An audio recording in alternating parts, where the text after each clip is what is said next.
Good morning students, my name is Amit Jain, chartered accountant. और इस batch के लिए आपका इनकम टैक्स फैकल्टी। आज जो फ्रेंड्स ये वीडियो आप देखने वाले हो, ये मेरे लाइव बैच का रिकॉर्डिंग है। आपको फ्रेंड्स पता ही है, लाइव क्लास में कभी कभी कुछ एक्स्ट्रा मसाला भी रिकॉर्ड हो जाता है, लेकिन टेंशन बिल्कुल मत लेना। मैंने वो सारा मसाला, वो सब अनवांटेड पार्ट क्लीन कर दिया है। अब आपको मिलेगा सिर्फ पूरा स्टडी कंटेंट, नो बकवास, ओनली टैक्स की बात। इस बैच का फ्रेंड्स पूरा स्टडी मटेरियल डाउनलोड का लिंक आपको वीडियो के डिस्क्रिप्शन में फ्री डाउनलोड लिंक से मिल जाएगा। सजेशन बस इतना ही है कि इस वीडियो के साथ साथ मटेरियल खोल के पढ़ोगे तो डबल फायदा होगा। फ्रेंड्स ये बैच फुल्ली अपडेटेड है और आपके एग्जाम के लिए एप्लीकेबल है। So enjoy the lecture, practice regularly और एग्जाम में अपना बेस्ट देना। Friends best wishes from my side, all the very best for your studies and exam. और फ्रेंड्स याद रखो, टैक्स टफ नहीं है, बस थोड़ा रफ लगता है जब तक आप उसे अपना दोस्त नहीं बनाते। चलिए फ्रेंड्स शुरू करते हैं। राइट फ्रेंड्स, तो फ्रेंड्स चैप्टर अपना चल रहा है deductions from total, right, deductions from gross total income. Right, last friends हम लोग अपनी एक क्लास कर चुके हैं, आज दूसरी क्लास होने वाली है डिडक्शंस के ऊपर। एक सेकेंड फ्रेंड्स, राइट, डिडक्शंस के ऊपर आज दूसरी क्लास होने वाली है। ठीक है जी, तो होपफुली फ्रेंड्स आज ये चैप्टर अपना कंप्लीट हो जाएगा, क्योंकि ज़्यादा कुछ इसके अंदर बचा नहीं है बहुत। तो लास्ट फ्रेंड्स हम लोगों ने जो सेक्शन किया था, सेक्शन 80G डोनेशंस, आज फ्रेंड्स उसके आगे का करेंगे। राइट, डोनेशन तक हमने कंप्लीट कर लिया था, आज उसके आगे का करेंगे friends. Section 80G deductions from for rent paid. मैं कुछ रेंट पे करता हूं फ्रेंड्स। अब रेंट में कितनी तरह से पे कर सकता हूं, पहले वो समझ लेना। मैं क्या करता हूं, रेंट पे करता हूं, रेंट पे करता हूं। मैं एक एम्प्लॉई हूं, एम्प्लॉई। कल फ्रेंड्स मैंने बताया था कि एम्प्लॉई को जो सैलरी मिलती है, उस सैलरी के डिफरेंट कंपोनेंट होते हैं। राइट, उस सैलरी के डिफरेंट कंपोनेंट होते हैं, जिसके अंदर क्या होता है, पहला कंपोनेंट बेसिक, एक डीए भी हो सकता है, हम लोगों ने बात किया। इसके अंदर डिफरेंट टाइप के अलाउंसेस हो सकते हैं। इसके अंदर एक अलाउंस आपको मिलेगा commonly, HRA, house rent allowance. House rent allowance normally किसको मिलता है, नॉर्मली क्या मिलता ही एम्प्लॉय को है। एक एम्प्लॉय को HRA मिलता है। HRA कहता है हाउस रेंट अलाउंस, कि उसको घर चाहिए रहने के लिए, उसका किराया भरना है, उसको कंपेंसेट करने के लिए एम्प्लॉयर ने उसको कुछ HRA दे दिया, हाउस रेंट अलाउंस दे दिया, कि भाई तुम घर किराए पे ले लो, इसमें से थोड़ा जो किराए पे तुम्हें इतने का लेना है ले लो, लेकिन मैं अपनी तरफ से तुम्हें इतना HRA दूंगा। ठीक है जी, तो HRA जो मुझे मिलता है फ्रेंड्स, उसके ऊपर मुझे कुछ डिडक्शन मिलती है। HRA पर मुझे कुछ डिडक्शन मिलती है। मान लो मेरा बेसिक है 70,000, मेरा DA है 10,000, ये 70,000 पूरा का पूरा टैक्सेबल, DA 10,000 पूरा का पूरा टैक्सेबल।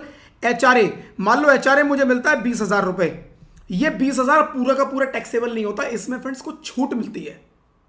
अभी बहुत डिटेल में नहीं जाऊंगा HRA, क्योंकि HRA हम कवर करेंगे सैलरी के चैप्टर में, बट अभी सेक्शन 80G समझने के लिए थोड़ा सा इसका आइडिया आपको होना जरूरी है। तो HRA 20,000 मुझे मिला, इसमें से कुछ डिडक्शन मिलेगी। वो डिडक्शन डिपेंड करेगी कि मैं रेंट कितना पे कर रहा हूं और किस एरिया में रहता हूं। किस एरिया मतलब मैं मेट्रो सिटी में रहता हूं या नॉन मेट्रो। राइट, तो मेट्रो नॉन मेट्रो, अभी मोटा मोटा बड़ी सिटी को उन्होंने, बड़ी जो 4 महानगर है, बड़ी जो 4 सिटीज हैं, दिल्ली, मुंबई, कोलकाता, चेन्नई, उनको उन्होंने मेट्रो बोला, बाकी सब नॉन मेट्रो। तो मेट्रो में डिडक्शन ज्यादा मिलती है, नॉन मेट्रो में कम मिलती है। राइट, तो बहुत सारी सिचुएशंस हैं उसके अंदर, उसकी डिडक्शन कैलकुलेट करने के लिए। राइट, तो जो पर्सन एम्प्लॉयड है, कहीं पर जॉब कर रहा है, कोई पर्सन एम्प्लॉयड है, कहीं पर जॉब कर रहा है, नौकरी कर रहा है, और उसको HRA मिल रहा है, तो उसको HRA पे डिडक्शन मिल जाती है। राइट, HRA पे रेंट पे कर रहा है तो डिडक्शन मिल जाएगी, HRA मिला और रेंट भी पे किया तो डिडक्शन मिल जाएगी।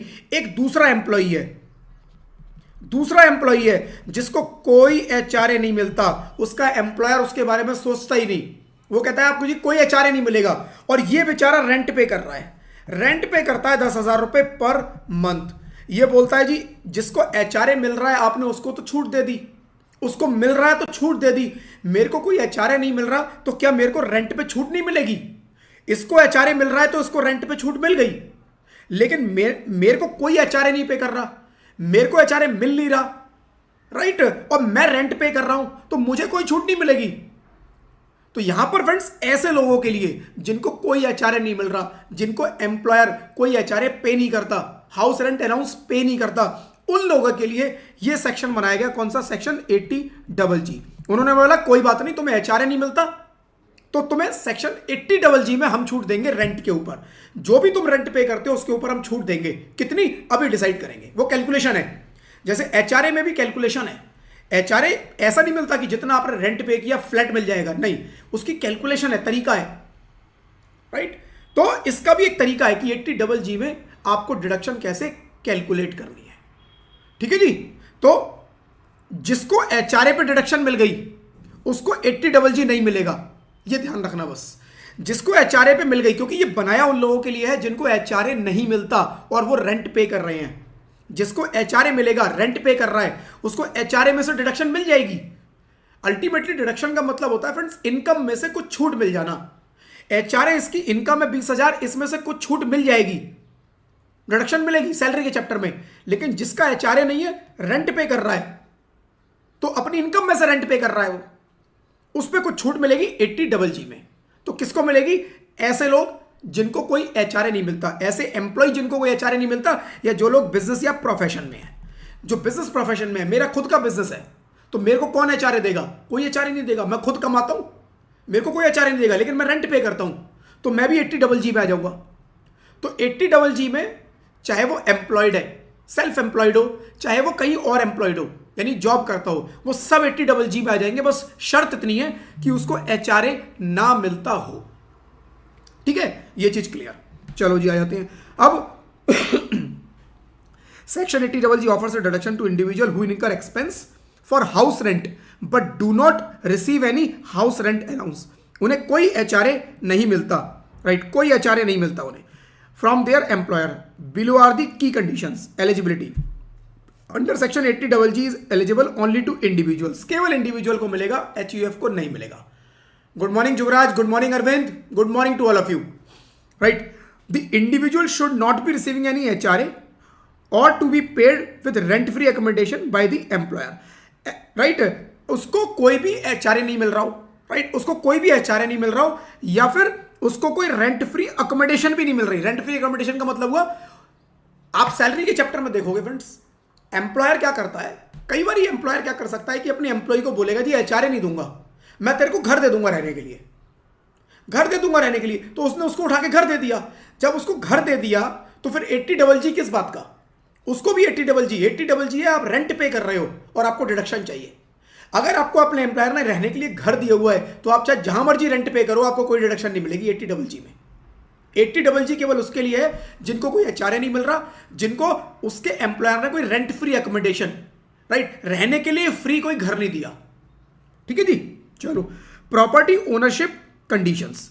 The individual, their spouse, minor child और Hindu undivided family of which they are member should not own any residential property at any place where they ordinarily reside, perform their duties or conduct their business or profession। क्या कह रहा है? देखो, जिस person को deduction देनी है, ये है mister A. Mister A rent पे करते हैं, रेंट पे करते हैं कितना? 10,000 पर मंथ। 10,000 पर मंथ ये रेंट पे कर रहे हैं, कोई दिक्कत नहीं। इनको 80GG मिल जाएगा। कंडीशन ये है कि एक तो इनको कोई एचआरए ना मिल रहा हो।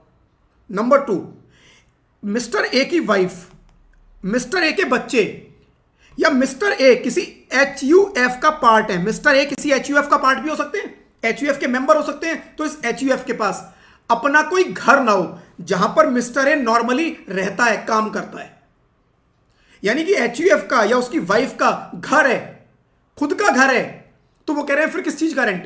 आप रेंट पे ही क्यों कर रहे हो? और पे कर रहे हो तो फिर आप देखो, ये उनके लिए है बेचारे जिनके पास अपना भी कोई घर नहीं है, जिनके पास अपना कोई घर नहीं है, जिनके फैमिली मेंबर्स के पास भी कोई घर नहीं है, वो किसी एचयूएफ का पार्ट है, हिंदू अनडिवाइडेड फैमिली, उस एचयूएफ का भी अपना कोई घर नहीं है।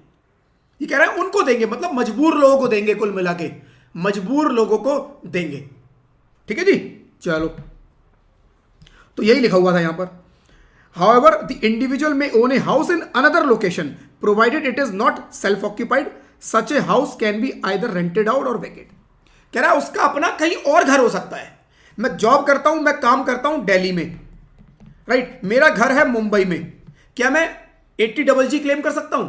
मेरा एम्प्लॉयर मुझे कोई एचआरए नहीं देता, मैं 80GG क्लेम कर सकता हूं? यस कर सकता हूं, यहां पर क्लेम कर सकता हूं। लेकिन वो कह रहा है कि आपकी जॉब अलग लोकेशन पर है, घर अलग लोकेशन पर है, और ये घर आप सेल्फ ऑक्यूपाइड डिक्लेयर नहीं करोगे। ये घर या तो रेंट पर होगा या वेकेट होगा। अब जिसको हाउस प्रॉपर्टी याद आ रहा होगा, ये गवर्नमेंट का षड्यंत्र पता चल जाएगा उन्हें। ये षड्यंत्र है। कैसे है देखो षड्यंत्र। ये बंदा दिल्ली में रहता है, रेंट पे कर रहा है, इसका एम्प्लॉयर इसको कोई एचआरए पे नहीं करता। ये बोलेगा जी मुझे 80GG दे दो, उन्होंने कहा दे दिए, डिडक्शन ले डिडक्शन। पहली चीज तो देखना डिडक्शन मिलेगी चिल्लड़, अभी दिखाऊंगा कितनी डिडक्शन मिल रही है। इतने में घर ही नहीं मिलता है जितनी डिडक्शन ये दे रहे हैं। और आपकी वॉट कैसे लगाएंगे अब देखो ये, अब देखना फ्रेंड्स, याद होगा आपको हाउस प्रॉपर्टी का चैप्टर, अब तो हमने कर लिया ना वो वाला चैप्टर। उसके अंदर ये क्या करेंगे, वो कह रहे हैं जी आपका जो मुंबई में घर है, ये आप 80GG दिल्ली में तब क्लेम कर पाओगे जब आपका जो मुंबई में घर है वो रेंट पर चढ़ा होना चाहिए, सेल्फ ऑक्यूपाइड ना हो। क्योंकि सेल्फ ऑक्यूपाइड करते ही क्या होता है फ्रेंड्स, सेल्फ ऑक्यूपाइड करते ही क्या होता है, सेल्फ ऑक्यूपाइड करते ही इस घर की जो जीएवी एनएवी आएगी वो क्या हो जाएगी, निल। याद आ रहा है, house property self occupied, GAV NAV nil, यानी गवर्नमेंट को इससे कोई फायदा नहीं मिलना। अगर आपने सेल्फ ऑक्यूपाइड बोल दिया तो गवर्नमेंट को क्या फायदा होगा, कुछ नहीं। एक तो आपने घर फ्री करा लिया, दूसरा आप यहां पे कह रहे हो 80GB क्लेम कर लो, 80GG क्लेम कर लो। तो गवर्नमेंट ने बोला 80GG क्लेम किया है, सेल्फ ऑक्यूपाइड नहीं होगा। ये कौन सा होगा, या तो रेंट पर चढ़ाओ, रेंट पर चढ़ाओगे तो किराया आएगा, हाउस प्रॉपर्टी से इनकम बनेगी, गवर्नमेंट को टैक्स मिलेगा। दूसरा आप बोलते हो मेरे को रेंट पर भी नहीं चढ़ाना, तो कह रहा है पूरे साल वेकेट रखो, फिर इसके पूरे साल खाली रखो। और याद होगा फुल ईयर वेकेट को डीम्ड लेट आउट मान लेते हैं, डीम्ड लेट आउट। और एक्सपेक्टेड रेंट याद आ रहा है, एक्सपेक्टेड रेंट इज जीएवी। लगा दी तुम्हारी, तुम यहां पर चिल्लर डिडक्शन लोगे और यहां पर तुम्हारा एक बड़ा अमाउंट कैलकुलेट करा देंगे। तो लाइफ में कभी तुम 80G लोगे ही नहीं। अगर ऐसी सिचुएशन बनी, कभी नहीं लोगे लाइफ में 80GG अगर ऐसी सिचुएशन बनी। क्योंकि यहां पर फ्रेंड्स डिडक्शन चिल्लड़ मिल रही है, अभी दिखाऊंगा, अमाउंट ही जरा सा है, घर ही नहीं मिलता जितना अमाउंट ये दे रहे हैं। ठीक है, तो आपका जो दूसरा घर होगा, जो दूसरी लोकेशन पर होना चाहिए उस लोकेशन पर ना हो। आप जहां जॉब करते हो वहां नहीं हो, कहीं बाहर हो, दूसरी जगह हो, राइट। और वो या तो रेंट पर चढ़ा होगा या फुल ईयर वेकेट होगा। ठीक है जी, चलो इसको मिटा देता हूं, जरा क्लीन कर देता हूं थोड़ा सा। चलो जी, rent payment, individual must be paying the rent for accommodation taking for their residence. और इंडिविजुअल रेंट पे कर रहा हूं, ये तो कंडीशन है ही है। अब अमाउंट देखो कितना है, कितना बड़ा अमाउंट मिलेगा, खुश हो जाओगे। The deduction allowed will be list of the following, list of the following. 3 calculation करनी है, इन 3 में जो सबसे कम, सबसे छोटा अमाउंट आएगा वो आपको डिडक्शन मिलेगी। ठीक है, तो सबसे पहला है rent paid over 10% of adjusted gross total income. Adjusted gross total income कल परसों की क्लास में किया था ना, एडजस्टेड ग्रॉस टोटल इनकम। अभी आज फिर बता दूंगा कि आप कितना रेंट पे करते हो। आपने बोला जी मैं रेंट पे करता हूं 10,000 रुपए, मेरी एडजस्टेड ग्रॉस टोटल इनकम कितनी है, एडजस्टेड ग्रॉस टोटल इनकम आई मेरी 2 लाख रुपए, 2 लाख रुपए ग्रॉस टोटल इनकम आई। तो 10,000 रुपए पर मंथ के हिसाब से पूरे साल का कितना हो गया, 1,20,000। 1,20,000 का मैं रेंट पे करता हूं, एडजस्टेड ग्रॉस टोटल इनकम मेरी 2 लाख है, rent paid over 10% of adjusted gross total income, rent paid over 10% of GTI, AGTI, तो इसका 10% निकाल लो 20,000। तो कह रहा है जो भी रेंट पे कर रहे हो इसका 10% जो है माइनस कर दो, एडजस्टेड ग्रॉस टोटल इनकम का 10% इसमें से माइनस कर दो, जो बचा कह रहा है इतनी डिडक्शन मिलेगी। पहली कैलकुलेशन में, पहली 3 कैलकुलेट करनी है जो मिनिमम आएगा। तो पहली में आया 1 लाख, दूसरी कह रहा है 5,000 पर मंथ, 5,000 से ऊपर तो मिलेगी नहीं। भैया मेरे को बता दो 5,000 रुपए में आज कौन सा घर मिल रहा है किराए पे, राइट। 5,000 रुपए में कौन सा घर किराए पे मिलेगा, लेकिन है यहां पर 5,000। तो ये कितना हो गया 60K, पूरे साल का निकाल रहा हूं 60K। और 25% of adjusted gross total income, adjusted gross total income मेरी आई 2 लाख, इसका 25% 50K। तो आपको जो डिडक्शन मिलने वाली है वो केवल ये मिलने वाली है, लीस्ट ऑफ दी फॉलोइंग। ठीक है, तो इसीलिए अगर ऐसी सिचुएशन बने जहां पर आपका एक घर है खाली पड़ा है, उसको सेल्फ ऑक्यूपाइड डिक्लेयर कर देना बेटर है। यहां 80 मत लेना, 80 लेके कुछ नहीं मिलेगा, डिडक्शन मिलेगी चिल्लड़, और वहां घर की वैल्यू निकल के आ जाएगी बड़ी, क्योंकि वहां थोड़ा कोई छूट मिल रही है। एक्सपेक्टेड रेंट, रेंट आपके घर का होगा अच्छा खासा, ठीक है। चलो जी, तो अब बात करेंगे एडजस्टेड ग्रॉस टोटल इनकम क्या होती है, right. Adjusted gross total income समझना है friends. Adjusted gross total income हम लोगों ने पढ़ी थी कब, 80G में। उसमें क्या था, उसमें था ग्रॉस टोटल इनकम, पांचों हेड से टोटल निकालो और ये ग्रॉस टोटल इनकम कैलकुलेट कर लो, पांचों हेड का टोटल निकाल लो, आ गई। उसके अंदर अगर कोई कैपिटल गेन है, क्या है, capital gain, special right rate वाला, स्पेशल रेट वाला कौन सा, 112 12.5%, 112A 12.5%, और उसमें से माइनस हो जाता है 1.5 लाख छूट मिल जाती है, राइट। और 111A 20% वाला कह रहा है इससे रिलेटेड कोई भी इनकम है वो इसमें से हटा दो। यही किया था कैपिटल गेन में, राइट, यही किया था हमने, 80G कैलकुलेशन की थी। कह रहा है एग्जैक्टली यहां पर कैलकुलेट होगी, और यहां पर आपको सेक्शन 80C से 80U तक की सारी डिडक्शन भी ले लो।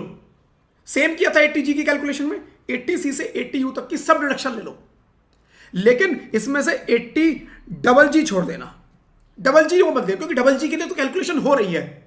जैसे 80G में किया था कि 80C से 80U ले लो, 80G छोड़ दो, वैसे यहां पर 80G छोड़ दो, जिसके लिए कैलकुलेशन कर रहे हैं उस सेक्शन को छोड़ के बाकी सब डिडक्शन ले लो, राइट। तो ग्रॉस टोटल इनकम, उसमें से मेरे को सारे जितने भी इसके अंदर जो मैंने ऐड कर रखे हैं, क्या, स्पेशल रेट के कैपिटल गेन, उनको माइनस करो और डिडक्शन ले लो 80C से 80U एक्सेप्ट 80G, जो बचा that is adjusted gross total income. ये आपकी एडजस्टेड ग्रॉस टोटल इनकम आएगी। कह रहा है इसका निकालो आप 20%, 10%, राइट, इसका 10% कहां गया, यहां, ये 10%, राइट, 10% निकालो, और 10% जितना भी आप रेंट पे कर रहे हो उस 10% को उसमें से माइनस करके पहला आइटम निकल के आएगा। दूसरा फ्लैट 5000, मतलब इन एनी केस अगर आपकी ये कैलकुलेशन एक्सीड कर गई तो 5000 पर मंथ से ज्यादा तो मिलना ही नहीं है, 5000 पर मंथ से ज्यादा मिलना ही नहीं है, या फिर 25% of adjusted gross total income. इन तीनों में जो कैलकुलेशन आएगी विच एवर इज लोअर, तो adjusted gross total income is calculated, gross total income includes gross total income minus क्या करो, long term capital gain 112 normal वाला, 112A शेयर वाला, short term capital gain 111A share वाला, सारी deduction दे दो 80C से 80U तक की एक्सेप्ट 80G, ये आएगी मेरी adjusted gross total income. Deduction for non employ, कोई non employ deduction is also available to individual who are self employed और have income from business profession. चाहे बिजनेस है, प्रोफेशन है, सेल्फ एम्प्लॉयड है, सबको मिलेगी। कंडीशन केवल एक ये है कि आपको कोई HRA नहीं मिल रहा, HRA एम्प्लॉय देता है हमेशा और कहीं से नहीं मिलता। आपको कोई रेंट फ्री अकोमोडेशन नहीं मिली है, वो भी एम्प्लॉय देता है और कहीं से नहीं मिलेगी, ठीक है। तो एम्प्लॉय हो चाहे नॉन एम्प्लॉय हो, सबको मिलेगी, ठीक है, सबको मिलेगी। कंडीशन, मेरे पास अपना कोई घर नहीं होना चाहिए, अगर घर है तो किसी दूसरी लोकेशन पर होना चाहिए, मेरी फैमिली के पास भी कोई घर नहीं होना चाहिए, मैं किसी HUF का पार्ट हूं, उस HUF के पास भी कोई घर नहीं होना चाहिए। अगर घर है तो दूसरी लोकेशन पर, और वो घर, मैं अगर मेरा घर है, मेरा वो दूसरा घर सेल्फ ऑक्यूपाइड डिक्लेयर नहीं कर सकता मैं, मेरे को उसको या तो विकेट दिखाना पड़ेगा, या फिर मैं उसको क्या करूंगा, या तो विकेट दिखाऊंगा या फिर मैं उसको रेंट पर चढ़ाऊंगा, ठीक है जी। चलो जी आगे चलते हैं फ्रेंड्स। क्वेश्चन आप कर लेना, ये वाला क्वेश्चन आपको खुद सॉल्व करना है, वाला इजी है, इसमें कुछ भी नहीं है, ठीक है। कोई भी डाउट आएगा अगले दिन क्लास के अंदर आप मेरे से पूछोगे। चलो जी, deduction for donation to political party by Indian company, right. Indian company है और पॉलिटिकल पार्टी को डोनेशन देना चाहती है। इंडियन कंपनी, कंपनी मतलब कंपनी, लिमिटेड वर्ड जो जुड़ा होता है, कंपनी। मेरी बात नहीं हो रही, मेरे लिए दूसरा सेक्शन है। 80GGB किसके लिए है, कंपनी के लिए। डोनेशन देना चाहती है किसको, पॉलिटिकल पार्टी को। दे सकती है, यस दे सकती है। कितना, सारी कंपनी दान कर दो, कोई लिमिट नहीं है। देखो अपने लिए जब डोनेशन की बारी आई तो लिमिट सब हटा दी। पॉलिटिकल पार्टी को डोनेशन देनी है अनलिमिटेड, खुद को बेच के दे दो, अलाउड, ठीक है जी। तो under section 80 GGB of the income tax act, Indian company is eligible to claim a deduction to contribution made to a registered political party. Registered political party, registered मतलब जो बड़ी बड़ी है, ऐसा नहीं कोई भी उठा के नेता बन गया और आपने उसको डोनेशन कर दिया, नहीं, रजिस्टर्ड, ठीक है। An electoral trust, electoral trust, right, एक ट्रस्ट जो कि पॉलिटिकल पार्टीज के बिहाफ पे डोनेशन इकट्ठा कर सकता है और बाद में जिन पार्टीज के लिए है वो उन पार्टी को दे देता है, उनको देता है। तो आपका काम क्या होगा, आप उस ट्रस्ट को दे दो, आप पॉलिटिकल पार्टी ढूंढने की जरूरत नहीं, आप उस ट्रस्ट को डोनेशन दे दो और आप बता दो किसके लिए, वो उसको दे देगी। उस ट्रस्ट का काम यही है, राइट। तो आप इन दोनों में से किसी को भी दे दो, कह रहे अलाउड है। Amount of deduction, amount equals to donation और contribution made provided the payment is not made in cash. बस कैश में मत करना, कह रहे कैश में मत करना, बाकी जितना मर्जी दो, कंपनी लुटा दो पूरी, हम ले लेंगे, आपको डिडक्शन मिल जाएगी, ठीक है। चलो जी, मतलब कुल मिला के कह रहे हैं कि हमें आप देखो, ये लॉ कौन बनाता है, पॉलिटिकल पार्टीज बनाती हैं। तो जहां उनके अपने बेनिफिट की बारी आती है तो आप देखना प्रोविजन कैसे बने होंगे, और जहां हमारे बेनिफिट की बारी आती है वहां आपकी आंखों से ना आंसू आ जाएंगे जब सैलरी का चैप्टर आएगा। आपके बच्चों की फीस के ऊपर 100 रुपए महीने की डिडक्शन मिलेगी, देखना आपको 100 रुपए महीने की। आजकल सरकारी में भी 100 रुपए से ज्यादा की फीस है, राइट। चलो जी, कोई बात नहीं, जो सच्चाई है उसको एक्सेप्ट करके लॉ को पढ़ते हैं। डेफिनेशन ऑफ कंट्रीब्यूशन, कंट्रीब्यूशन का मतलब क्या है। The term contribution is defined in section 182 of companies act 2013। आपको ये डेफिनेशन पूछेगा नहीं, ये डेफिनेशन आपके एग्जाम में नहीं आएगी, ये बस थोड़ा अंडरस्टैंडिंग के लिए पढ़ लो। It includes any donation, subscription और पेमेंट बाय कंपनी इंटेंडेड और सपोर्ट ए पॉलिटिकल पार्टी और influence public support in favour of party, right. कोई भी डोनेशन, सब्सक्रिप्शन या पेमेंट हो सकती है जिससे आपकी इंटेंशन ये है कि आप उस पॉलिटिकल पार्टी को सपोर्ट करना चाहते हो। भाई मुझे एक पर्टिकुलर पार्टी में, नाम नहीं लूंगा किसी का, बट सपोज मुझे एक पर्टिकुलर पार्टी अच्छी लगती है और मैं चाहता हूं ये सत्ता में आ जाए, क्योंकि मुझे पता है ये सत्ता में आएगी तो मेरा फायदा कराएगी, ठीक है। तो मैं क्या करूंगा भाई, उसके ऊपर पैसे लगाऊंगा। पॉलिटिकल पार्टीज क्या करती हैं, डोनेशन से ही जिंदा रहती हैं, उनके पास डोनेशन आता है, उससे उनकी कैंपेनिंग चलती है। जो इतने प्रचार प्रसार बड़े बड़े लेवल पे किए जाते हैं, कहां से खर्चे होते हैं, राइट, ये सब डोनेशन आती है। बड़ी बड़ी कंपनियां डोनेशन करती हैं, सपोर्ट करती हैं उनको, ठीक है जी। तो वो कह रहा है आप कैसे भी करो, उनको सपोर्ट कर रहे हो, उनके ऊपर आपने जो भी खर्चा किया है, इवन आपने उन पार्टी को पैसा नहीं दिया, आपने उनके नाम पे ब्रोशर प्रिंट करा के बंटवा दिए, आपने उनके बैनर लगवा दिए, खर्चे कर दिए, अरे वो भी अलाउड, वो भी डोनेशन, यही माना जाएगा 80 DGB, राइट। तो indirect contribution, expenditure incurred by company that indirectly benefit A political party, जो मैंने अभी भी बोला कि ब्रोशर प्रिंट करा दिए। Also deemed political contribution that includes advertisement expense in any publication, आपने किसी पब्लिकेशन, न्यूज, राइट, कोई जर्नल, कोई मैगजीन प्रिंट होती है, उसके अंदर उसका एड निकलवा दिया पॉलिटिकल पार्टी का, पेमेंट आपने कर दी। Such as souvenir, brochure, tract, pamphlet, similar material but that it issued by on behalf of political party और serve to the benefit of, मतलब कुल मिला के कह रहे हैं पॉलिटिकल पार्टी के लिए बेनिफिट के लिए होना चाहिए, वो पॉलिटिकल पार्टी के बेनिफिट के लिए होना चाहिए। तो आप दवा के डोनेशन करो, आप दवा के उनके बिहाफ पे खर्चे करो, सब अलाउड, ठीक है जी। तो बस पॉलिटिकल पार्टी को डोनेशन, कुल मिला के इसका यह है कि कंपनी को मिलेगा, पॉलिटिकल पार्टी को डोनेशन किया तो मिलेगा, पॉलिटिकल पार्टी के सपोर्ट में कुछ खर्चा कर दिया उस पर भी मिल जाएगा, कितना मिलेगा, नो लिमिट, ठीक है। दूसरा 80 GGC, GGB किसके लिए था, कंपनी पॉलिटिकल पार्टी को करेगी, GGC किसके लिए, मेरे आपके लिए, हम भी तो करेंगे, किसी को नहीं छोड़ेंगे, सब करो डोनेशन, सब डोनेशन करो, right. Deductions and conditions, this section provide deduction of any sum contributed in the previous year by any person to a political party or an electoral trust, चाहे पॉलिटिकल पार्टी को करो चाहे trust को करो, जैसे ऊपर था कह रहे दोनों करो, कोई भी, कौन पर्सन कोई भी करो। However, no deduction shall be allowed in respect of any sum contributed by way of cash, बस कैश में मत करना, वो दोनों जगह लिखा है, GGB पे भी लिखा है, GGC पे भी लिखा है कि भाई कैश में मत करना, ठीक है जी, कैश में नहीं करना। Person not eligible for deduction, the deduction will however not be available to a local authority and any artificial jurisdictional person wholly or partially funded by government, कह रहे हैं लेकिन डिडक्शन किसी लोकल अथॉरिटी को या कोई आर्टिफिशियल जुडिक्शल पर्सन जो कि फंडेड बाय गवर्नमेंट ने कोई संस्था बना दी या कोई लोकल अथॉरिटी है, लोकल अथॉरिटी कौन होती है, जैसे MCD वगैरह है, कह रहे तुम मत करना डोनेशन, तुम्हें नहीं मिलेगी, मतलब वो गवर्नमेंट कह रही है ये तो हमारी है, हम खुद इनको पैसा देते हैं और ये हमें ही डोनेशन कर देंगे, तो फिर क्या फायदा हुआ हमारा, कोई फायदा नहीं हो। हमें डोनेशन करके कल को कहेंगे पैसे खत्म हो गए अब तुम दो, तो वो कह रहे तुम मत करना। कोई लोकल अथॉरिटी, कोई ऐसे आर्टिफिशियल जुडिशियल पर्सन जिसको जिसको सेंट्रल गवर्नमेंट ने, जिसको गवर्नमेंट ने खुद फंड किया हुआ है, कह रहे तुम मत करना, क्योंकि तुम्हें ही हम पैसा देते हैं, तुम ही हमें डोनेट कर दो, तो कोई फायदा नहीं होगा। ठीक है, तो कुल मिला के 80GG भी कंपनी के लिए कितना खूब करो, कैश में मत करना। 80GG से बाकी सबके लिए कितना खूब करो, बस कैश में मत करना। ठीक है फ्रेंड्स, अगला सेक्शन देख लेते हैं फ्रेंड्स। क्लासेस पसंद आ रही हो तो वीडियो को लाइक जरूर करना।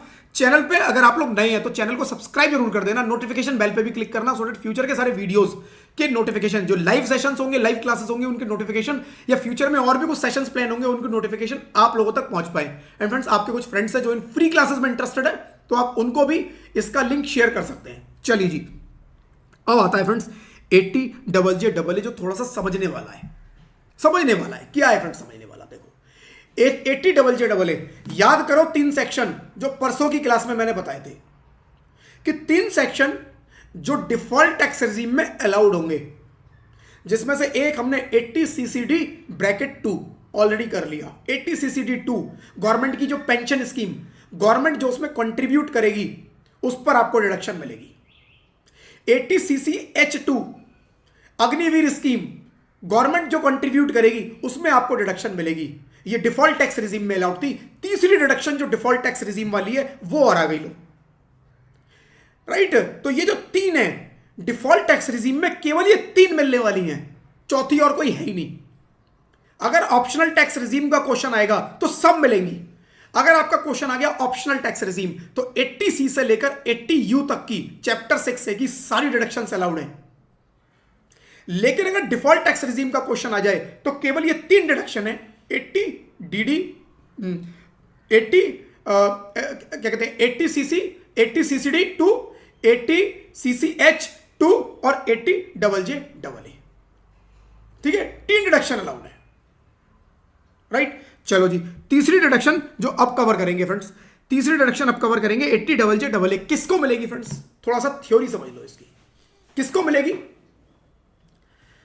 ये मिलेगी फ्रेंड्स, ये बेसिकली डिडक्शन को देने के पीछे गवर्नमेंट का जो मोटो है वो ये है कि आप जॉब्स को प्रमोट करो, एम्प्लॉयमेंट को प्रमोट करो, आप नए लोगों की भर्तियां करो अपनी कंपनी में। अगर आप नए लोगों की भर्ती करोगे अपने यहां, तो आप उनको कुछ एडिशनल सैलरी पे करोगे। जितनी आप उनको सैलरी पे करोगे उसके ऊपर हम आपको कुछ डिडक्शंस दे देंगे। भाई मैंने नए लोगों की भर्तियां की, सैलरी पे की उनको 50 लाख रुपए साल की, 50 लाख रुपए साल की सैलरी पे की, तो क्या मुझे इस 50 लाख की डिडक्शन मिलेगी? वो तो मुझे बिजनेस में मिलने वाली है। जितना भी मैं एम्प्लॉय को सैलरी पे करता हूं बिजनेस प्रोफेशन में, जब मैं अपना प्रॉफिट एंड लॉस अकाउंट बनाऊंगा तो उसके अंदर इनकम, फिर एक्सपेंसेस, एक्सपेंसेस में सैलरी का एक्सपेंस भी आएगा वो 50 लाख का। इसमें तो किसी को कोई डाउट नहीं है। लेकिन गवर्नमेंट कहती है वो 50 तो आपको मिल गया, हम आपको एक और डिडक्शन देंगे ग्रॉस टोटल इनकम से, एक एडिशनल डिडक्शन देंगे उसी सैलरी के नाम की। कितनी देंगे? 30% दे देंगे। यानी 50 आपको वहां वो मिल गया, 30% 15 लाख आप और ले लो डिडक्शन। यानी कि गवर्नमेंट क्या चाहती है? आप नई भर्तियां करो। ये डिडक्शन किस पे मिलेगी? एग्जिस्टिंग एम्प्लॉय पे नहीं, नई भर्तियों पे, नई जॉब्स के ऊपर। जो आपने इस साल नई हायरिंग की है उन पे मिलेगी।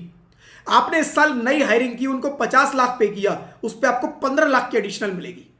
अब अगला साल आ गया, अगला साल आपने एक भी नई भर्ती नहीं की, पिछले साल जो भर्ती की थी उन्हीं को फिर 50 लाख पे किया। अब इस पे मिलेगी? नहीं, हर साल नई भर्ती पे मिलेगी, हर साल नई भर्ती पे मिलेगी। कितने साल तक मिलेगी? 3 साल तक। आपका नया बिजनेस है, आपका नया बिजनेस है, सब बता दिया, पूरा सेक्शन कवर हो चुका है। आपका नया बिजनेस है, नए बिजनेस में, राइट, नए बिजनेस के अंदर आपको मिलेगी। पुराना बिजनेस चल रहा है, नहीं मिलेगी। नए बिजनेस में मिलेगी पहले, दूसरे, तीसरे साल, 3 साल तक मिलेगी बस। पहले साल आपने जितनी भी हायरिंग की, उनको जितनी सैलरी पे की, उसका 30% डिडक्शन ले लो चैप्टर 6A में। आपने दूसरा साल आपका आया, आपने फिर नई भर्तियां की, उन नई भर्ती पर आपने जितनी सैलरी पे की उसका 30% डिडक्शन ले लो दूसरे साल में। फिर तीसरा साल आया बिजनेस का, तीसरे साल में आपने जो नई भर्तियां की उसके ऊपर 30% फर्दर डिडक्शन ले लो, राइट, चैप्टर 6A में। तो ये नई भर्तियों के ऊपर मिल रही है फ्रेंड्स। ठीक है, तो इतना सही है फ्रेंड्स ये सेक्शन, बट इसको थोड़ा सा एक प्रैक्टिकल भी कर लेंगे क्योंकि थोड़ा सा इंपॉर्टेंट है, इसको समझना प्रैक्टिकली कैसे होगा। और इसमें एक दो नई चीजें और हैं जो मैंने नहीं बताई है, वो पढ़ लेते हैं। एक दो नई चीजें हैं, तो पूरा सेक्शन पढ़ लेते हैं। Section 80JJAA provide deduction to SSC for employing new employ aimed at encouraging job creation. Job creation पे गवर्नमेंट का फोकस है, इसीलिए गवर्नमेंट चाहती है कि भाई राइट लोग भर्तियां करें। Eligibility for deduction, deduction applies to all SSC whose accounts require audit. कह रहा है ये डिडक्शन उसी को मिलेगी जिसके अकाउंट्स का ऑडिट जरूरी है। क्यों ऑडिट जरूरी है, क्यों ऑडिट वालों को मिलेगी? मेरा ऑडिट ही नहीं होता, मैं गलत सही कितनी डिडक्शन क्लेम कर रहा हूं, कौन चेक करेगा बताओ? मैं गलत उल्टी सीधी कुछ भी बोले जा रहा हूं, इतनी नई भर्तियां हुई है, इतनी की डिडक्शन दे दो, मैंने क्लेम कर ली, कौन चेक करेगा? ऑडिट होगा तो एक सीए उसका ऑडिट करेगा, सारी चेकिंग करेगा, तो वहां क्लियर हो जाएगा जी हाँ डिडक्शन जो बंदे ने ली है वो ठीक ली है, वो कैलकुलेशन करेगा सारी उसकी। लेकिन नॉन ऑडिट में कौन चेक कर रहा है? कोई चेक नहीं कर रहा है, इसलिए नॉन ऑडिट वालों को नहीं दी, ऑडिट वालों को दी है कि अगर आपके ऊपर ऑडिट एप्लीकेबल है डिडक्शन ले लो, राइट। अमाउंट ऑफ डिडक्शन कितनी मिलेगी? 30% of additional employ cost, 30% of additional salary, जो मैंने अभी बताया कि 50 लाख पे किया है तो 30% 15 लाख और ले लो। Deduction is available for a period of 3 consecutive assessment year, 3 लगातार साल तक मिलेगी, 3 लगातार। ऐसा नहीं है कि पहले मैंने एक ले लिया पहले साल में, दूसरे साल मैंने कोई भर्ती नहीं की, फिर तीसरे साल में मैंने भर्ती की तो मैंने बोला जी तीसरे साल में ले लेता हूं, तो ये मेरा दूसरा साल हो गया। फिर अगले साल मैंने कोई भर्ती नहीं की, चौथे साल, पांचवें साल मैंने कुछ भर्तियां की तो मैंने बोला जी पांचवें साल फिर ले लेता हूं, 3 बार लेनी है। नहीं, ऐसा नहीं है, 3 बार लगातार 3 साल में ले लेना, जितनी ले सको ले लो। यानी गवर्नमेंट कह रही है जल्दी जल्दी भर्तियां करो, जल्दी जल्दी बिजनेस स्टार्ट कर दिया, अब लोगों को हायर करो जल्दी जल्दी, देर मत करो, पहले 3 साल में डिडक्शन मिलनी है, right. Conditions for deduction, the business must be newly established, नया बिजनेस होना चाहिए, पुराने को नहीं मिलेगी, ठीक है। Emolument paid to additional employ must be made through prescribed modes. कह रहा है कि जी प्रेस्क्राइब्ड मोड, प्रेस्क्राइब्ड मोड मतलब होते हैं कैश के अलावा पेमेंट करो, कैश में मत करना, राइट। अकाउंट पे ही चेक से करो, ड्राफ्ट से करो, ईसीएस से करो, UPI, RTGS, NEFT, net banking, debit card, credit card, IMPS, इनमें से किसी मोड से करो, कैश से मत करना, ठीक है। Meaning of additional employ cost, अब ये समझ लो एडिशनल एम्प्लॉय कॉस्ट का मीनिंग क्या है। Additional employ cost refer to total emolument paid और payable to additional employ hire during the previous year. During the previous year, जिस साल की आप कैलकुलेशन कर रहे हो उस साल में आपने कितने लोगों को हायर किया, उनको कितनी सैलरी उस साल में पे की, उसके ऊपर मिलेगी, ठीक है। For an existing business the additional employ cost is considered nil if there is no increase. ये एग्जिस्टिंग बिजनेस कैसे कह रहा है? पहले साल मैंने हायरिंग, मेरा ईयर 1 है तो ईयर 1 में मैं न्यू, राइट। ईयर 1 में मैं कौन हूं? न्यू। ईयर 2 में मैं कौन हो जाऊंगा? एग्जिस्टिंग। ईयर 3 में भी मैं एग्जिस्टिंग रहूंगा। लेकिन इससे पुराना किसी का बिजनेस है उसको नहीं मिलेगी, मतलब मिलनी ही नहीं 3 साल में है, राइट। तो वो कह रहा है जी आपने पहले साल कुछ हायरिंग की, ले लो, एग्जिस्टिंग बिजनेस हो गया आपका दूसरे साल में, आपने कोई नई हायरिंग नहीं की, कोई नई हायरिंग नहीं की, कुछ नहीं मिलेगा। नई हायरिंग जितनी करोगे उनके ऊपर जितनी सैलरी पे करोगे उस पर 30% ले लो, राइट। चलो जी, meaning of additional employ, an additional employ is one who, अब एडिशनल एम्प्लॉय में कौन कौन काउंट होंगे? एडिशनल एम्प्लॉय के ऊपर आपको डिडक्शन मिल रही है, कौन कौन होगा एडिशनल एम्प्लॉय? कह रहे एडिशनल एम्प्लॉय हम बताएंगे कौन होगा, सारे एम्प्लॉय नहीं होंगे, सारे नहीं होंगे, कौन होगा एडिशनल एम्प्लॉय? एडिशनल एम्प्लॉय होगा was hired during the previous year there by increasing the total workforce. कह रहा है जिसको आपने पिछले साल, जिस साल की कैलकुलेशन कर रहे हो उस साल में हायरिंग की है, जिस साल में उसकी हायरिंग की होगी उसी साल वो एडिशनल होगा, बस। यानी उसी साल कैलकुलेशन होनी है, उसी बात को घुमा फिरा के बार बार लिख रहे हैं, right. Employ with monthly emolument exceeding 25,000, कह रहे एक्सक्लूड्स किस किस को एक्सक्लूड करेंगे? जिनकी मंथली सैलरी 25,000 से ज्यादा है। यानी कि वो क्या कह रहे हैं, देखो 25,000 से ज्यादा वालों की सैलरी को हम एडिशनल एम्प्लॉय मानेंगे ही नहीं, और एडिशनल एम्प्लॉय नहीं मानेंगे तो आपको कोई 80JJAA में डिडक्शन मिलेगी नहीं इन पे। यानी वो कह रहे हैं छोटी सैलरी वाले को हायर करो, छोटी सैलरी वालों को हायर करो। आपने एक बंदा 1 लाख वाला हायर कर लिया, वो कह रहे हैं हम कुछ नहीं देंगे, कोई डिडक्शन नहीं देंगे। आप 5 बंदे हायर करो 15-15 हजार वाले, आप 5 बंदे, 6 बंदे, 8 बंदे हायर करो 15-15 हजार वाले, 25,000 के अंदर होने चाहिए। कह रहे हैं इन पे ले लो। मतलब गवर्नमेंट क्या कह रही है? गवर्नमेंट बड़ी सैलरी को प्रमोट नहीं कर रही, गवर्नमेंट ज्यादा एम्प्लॉयमेंट को प्रमोट कर रही है कि एम्प्लॉय ज्यादा होने चाहिए। बड़ी सैलरी वाले कितने हमें नहीं फर्क पड़ रहा, ज्यादा एम्प्लॉय हायर करो, मैक्सिमम एम्प्लॉय हायर करो, राइट। तो वो कह रहे हैं कि 25,000 से किसी की सैलरी ज्यादा है तो हम उसको काउंट नहीं करेंगे एडिशनल एम्प्लॉय में, वो नहीं माना जाएगा, वो एलिजिबल ही नहीं है इस डिडक्शन के लिए। उसकी नॉर्मल तो आपको मिलेगी P&L में, बिजनेस में P&L में आप डेबिट करोगे, बट चैप्टर 6A में कोई डिडक्शन नहीं आएगी इसकी, ठीक है। Employ employed for less than 240 days, less than 240 days मतलब आपने उसे कम पीरियड के लिए हायर किया है, राइट। और या फिर सीजनल है ड्यूरिंग द प्रीवियस, या फिर सीजनल जैसे अप्रैल, फुटवेयर, लेदर के कुछ प्रोडक्ट्स होते हैं फ्रेंड्स जिसके कुछ सीजन के हिसाब से प्रोडक्शन होता है कई बार, उनमें कह रहे हैं कि 150 डेज, यानी एम्प्लॉय को आपने 240 दिन से कम के लिए हायर किया। मैंने एम्प्लॉय को हायर किया, एम्प्लॉय की हायरिंग की कब, 1 दिसंबर को, 1 दिसंबर 2025 को मैंने एम्प्लॉय हायर किया, तो 25-26 में वो 3 महीने के लिए था, 90, 91, 92 दिन के लिए, कह रहे हैं उस पर नहीं मिलेगी। लेकिन अगले साल में जब उसके 240 दिन पूरे हो जाएंगे, यानी अगले साल 240 दिन जब उसके पूरे हो जाएंगे तो आप ले लो उसके डिडक्शन। अभी एग्जांपल के साथ करेंगे, दिखाऊंगा अभी सारा, अभी थ्योरी समझ लो बस, राइट। तो एक एम्प्लॉय हायर किया मैंने, एक एम्प्लॉय हायर किया, सपोज जैसे मैंने एग्जांपल लिया 1 जनवरी 26, अब मैं बात कर रहा हूं 2025-26 की, इसको मैं सैलरी दूंगा 20,000 रुपए पर मंथ, 3 महीने की सैलरी, 1 जनवरी 26, 3 महीने की सैलरी 60,000 पर मंथ, 60,000 हो गई पूरे साल की, राइट। अब क्वेश्चन आता है 25-26 में 60,000 पर 30%, राइट, 18,000 रुपए, 80JJAA मिलेगा? आंसर इज नो, नहीं मिलेगा।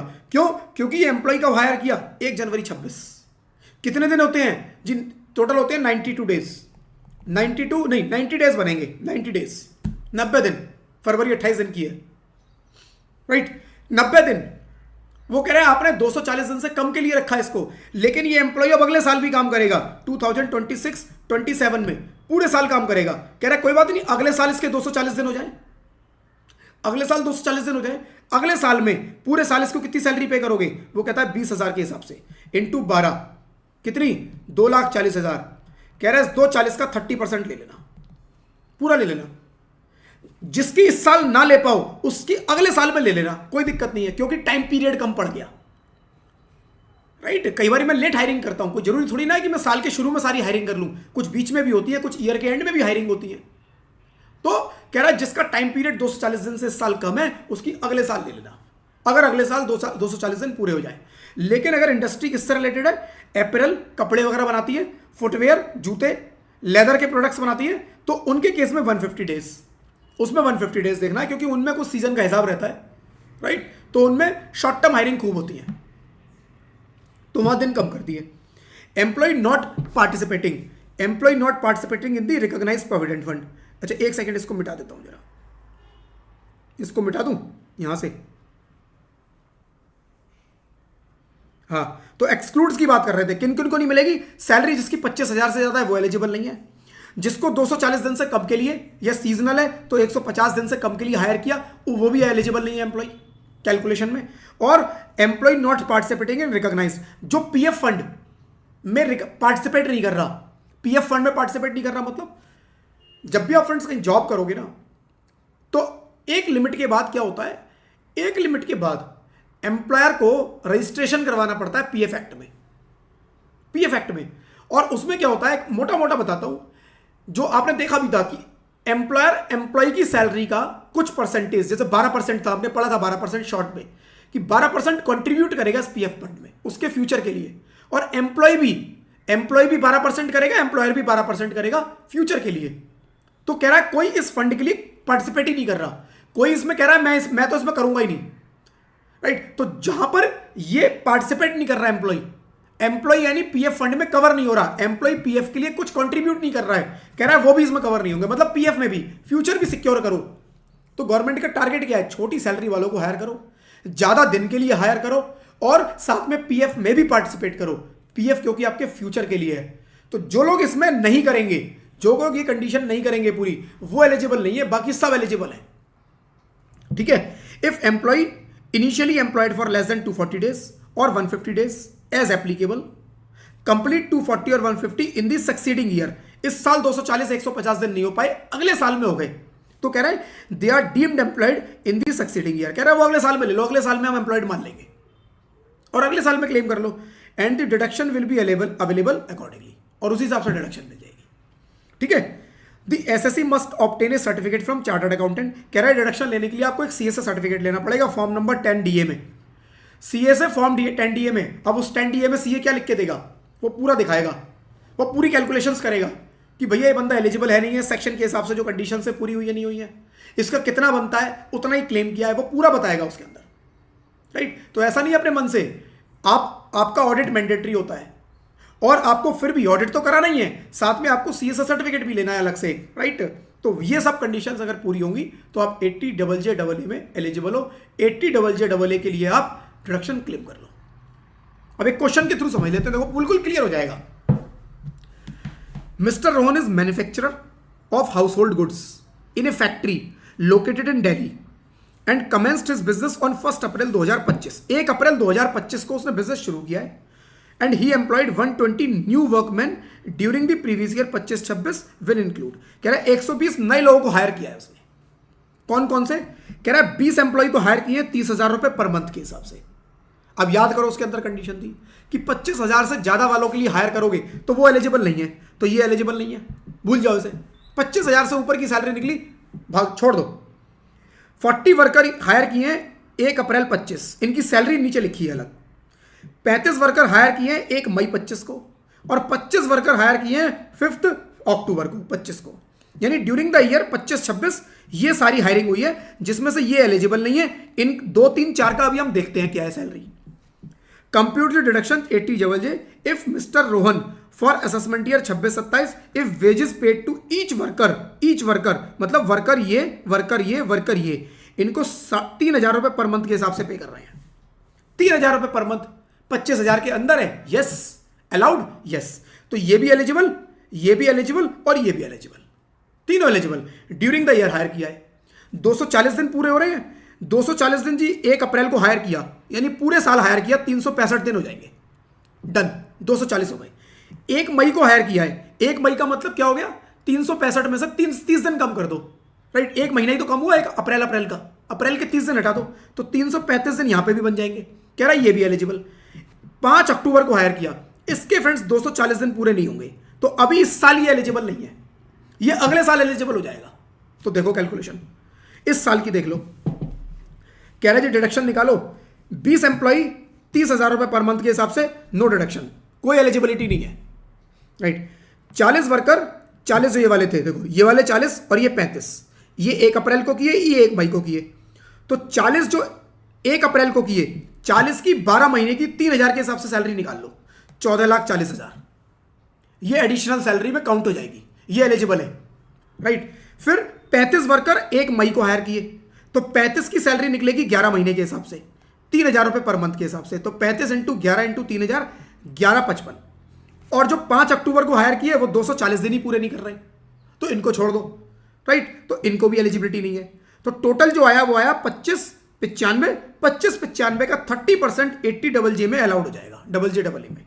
तो मेरे को जो एडिशनल डिडक्शन मिलेगी चैप्टर 6A की, वो कितनी मिलेगी, 7,78,500 रुपए इन दी प्रीवियस ईयर 25-26। आगे क्वेश्चन में कह रहा है जी देखो, इन प्रीवियस ईयर 26-27 आगे की भी इंफॉर्मेशन दे रहा है। कह रहा है अगले साल भी ऐसा हुआ है, मान लो अगले साल आ गया, he has given employment to 35 workman. कह रहा है अगले साल फिर उसने 1/5/2026 को 35 लोगों को फिर एम्प्लॉयमेंट दिया और हर एक की सैलरी थी 15,000 रुपए, हर एक की 15,000 सैलरी थी। तो कह रहा है निकालो 26-27 का, तो 26-27 में 15,000 वाले सारे अलाउड, 25,000 तक अलाउड है, तो सब मिल जाएगा। साथ में जो 5 अक्टूबर वाले थे, ये जो टाइम कम पड़ गया था, वो भी मिल जाएंगे इसी साल में 26-27 में। तो देख लो 26-27 में एक तो 25 वर्कर हायर किए, 25 × 12 × 3,000, 25 × 12 × 3,000 जो पिछले साल वाले थे 9 लाख, और जो 35 वर्कर इस साल हायर किए 1 मई 2026 को 15,000 के हिसाब से, तो 35 × 11 1 मई को किए, इसलिए 11 महीने इंटू 15,000 57,75,000, तो 66,75,000 बना। इसका 30% दूसरे साल में मिल जाएगा 20,02,500। और फिर तीसरे साल में भी कह रहा है इफ इन प्रीवियस ईयर 27-28 उसने फिर 40 लोगों को दिया 1/5/2027 को, 12,000 रुपए हर एक की सैलरी थी। पिछला सारा हिसाब हो चुका है, पिछला कोई ऐसा नहीं बचा जिसको ना मिला हो, टाइम पूरा टाइम नहीं हुआ तो आगे कैरी फॉरवर्ड हो रहा है, कुछ भी नहीं। तो कह रहा है जी 40 वर्कर 1 मई 27 40 × 11 × 12,000 के हिसाब से हायर किए 5280, 5280 का 30% निकालिए 80 डबल जे डबल ए। तो ऐसे हर साल फ्रेंड्स इसको ईयर 1 में 778, ईयर 2 में 20,02,500 और ईयर 3 में 15,84,000 रुपए की फ्रेंड्स उसको क्या मिलेगी, डिडक्शन मिलेगी एडिशनल। ठीक है जी, यहां तक कोई डाउट? एक बार इस क्वेश्चन को दोबारा देख लेना चाहे।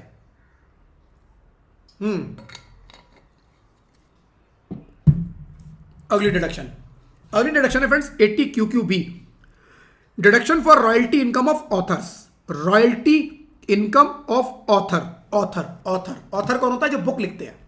मैं बुक लिखी, मैंने बुक लिखी, मेरे को रॉयल्टी से इनकम आती है। अब रॉयल्टी से इनकम कैसे आएगी? मैंने बुक लिख के क्या बोला जी, एक पब्लिकेशन है फेमस, सपोज कुछ भी नाम लिख देते हैं, ABC publication,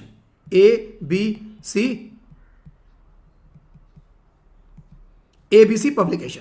mister Amit book लिखी इनकम टैक्स के ऊपर, राइट। बुक लिखी मैंने एक, और बुक लिख के मैं ABC पब्लिकेशन के पास गया और ABC पब्लिकेशन से मैंने कहा जी ये बुक प्रिंट कर दो और आप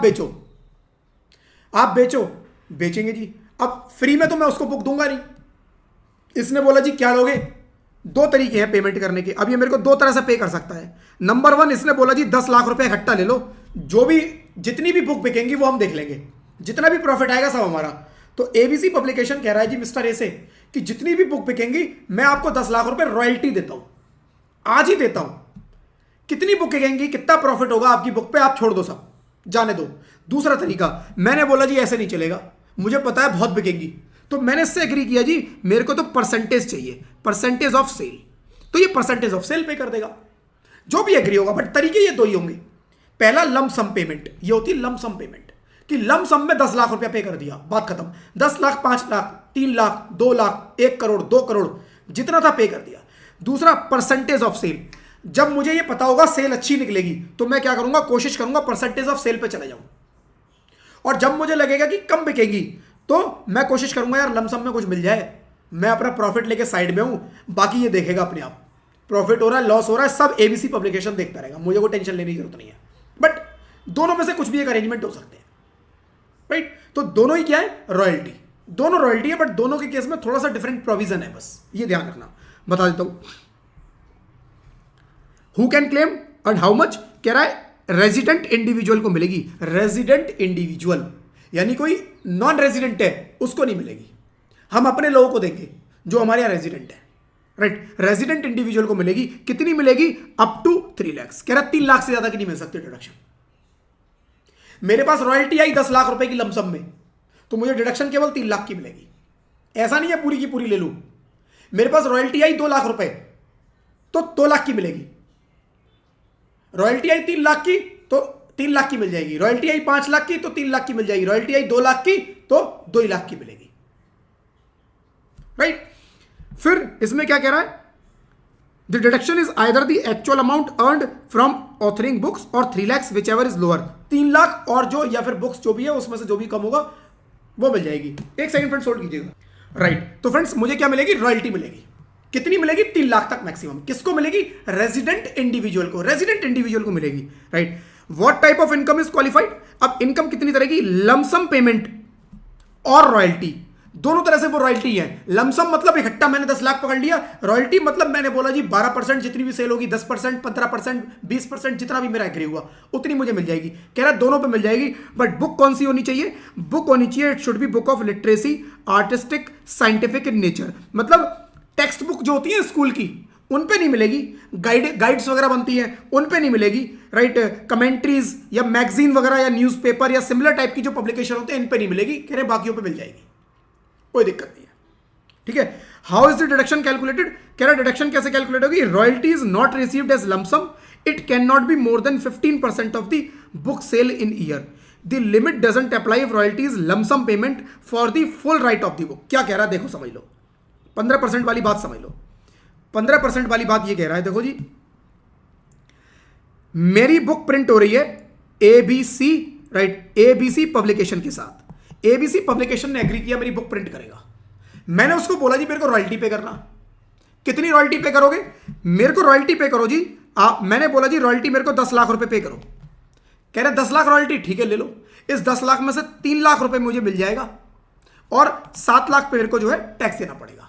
10 लाख मेरी इनकम में ऐड हो जाएगा, 3 लाख रुपए मेरा डिडक्शन में ऐड हो जाएगा चैप्टर 6A में, और मेरे को डिडक्शन मिल जाएगी। लेकिन मैंने एबीसी से क्या एग्री किया, मैंने लमसम एग्री नहीं किया।